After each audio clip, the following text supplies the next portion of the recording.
ശരിക്കും ഇന്നലത്തെ മാച്ചിലെ ആറിന്റെ ബാറ്റിംഗ് നോക്കി കഴിഞ്ഞാൽ ഫസ്റ്റ് 155 റൺസ് എന്ന് പറയുന്നത് ശരിക്കും അത്രയും നല്ല, എനിക്ക് തോന്നുന്നു 200 മേലെ ഈസി ആയിട്ട് ടോട്ടൽ പോകുന്ന ഒരു മാച്ച് ആയിരുന്നു. കാരണം ഫസ്റ്റ് ബാറ്റ് ചെയ്ത സമയത്ത് ജയ്സ്വാലും സൂര്യവംശിയും കൂടി ഏകദേശം 80+ റൺസ് 8.3 ഓവേഴ്സിൽ തന്നെ ഉണ്ടായിരുന്നു. അപ്പൊ ആ ഒരു സ്ഥലത്തുനിന്ന് പെട്ടെന്ന് ചറവറ പോയത് നമ്മുടെ വരുൺ ചക്രവർത്തി ഫോമിലോട്ട് വന്നപ്പോഴാണ് ശരിക്കും. കാരണം ചക്രവർത്തിയാണ് ഇപ്പോൾ സൂര്യവംശിന്റെ വിക്കറ്റ് എടുത്തത്, അത് കഴിഞ്ഞ് ജുറേലിന്റെ വിക്കറ്റ് എടുത്തത്, അത് കഴിഞ്ഞ് പരാഗിന്റെ വിക്കറ്റ് എടുത്തത്, അത് കൂടാണ്ട് ഇപ്പുറത്തുനിന്ന് കാർത്തിക് ത്യാഗിയും സുനിൽ നരേനും രണ്ടുപേരും വിക്കറ്റുകൾ എടുത്തുകൊണ്ടിരിക്കുന്നുണ്ടായിരുന്നു.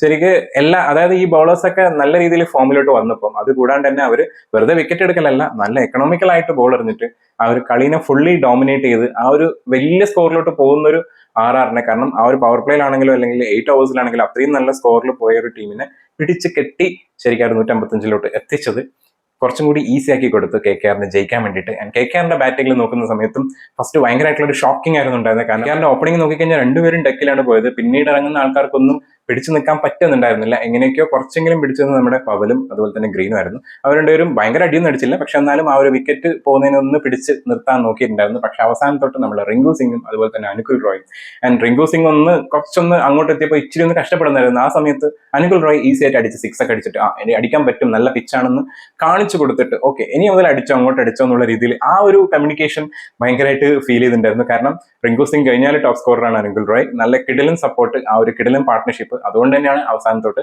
ഇന്നലെ ശരിക്കും KKR ജയിക്കാൻ പറ്റിയത്. ഒരു കിടിലൻ മാച്ച് ആയിരുന്നു. കാരണം കംപ്ലീറ്റ്ലി ഒരു ബാറ്റ്സ്മാൻമാരുടെ ഒരു മാച്ച് ആയിരുന്നില്ല, ബൗളിങ്ങിനും രണ്ടിനും ഇമ്പോർട്ടൻസ് വന്നിട്ടുള്ള ഈവൻ ആറിന്റെ ബൗളേഴ്സിലാണെങ്കിലും രവീന്ദ്ര ജഡേജ ഗംഭീരമായിട്ട് ബോൾ ചെയ്തിട്ടുണ്ടായിരുന്നു. അതുപോലെ തന്നെ യാഷ് പുഞ്ച ആളും ഇന്നലെ അത്യാവശ്യം നല്ല രീതിയിലുള്ള എക്കണോമിയിലാണ് ബോൾ ചെയ്തത്. അതുപോലെ തന്നെ നമ്മുടെ ജോഫ്ര ആർച്ചർ എപ്പോഴും അങ്ങനെയാണല്ലോ, കുഴപ്പമില്ലാത്ത രീതിയിൽ സ്റ്റാർട്ടിങ് കൊടുക്കാറുണ്ട്, അതുപോലെ തന്നെ എക്കണോമിക്കലായിട്ട് എറിയാനും നോക്കാറുണ്ട്.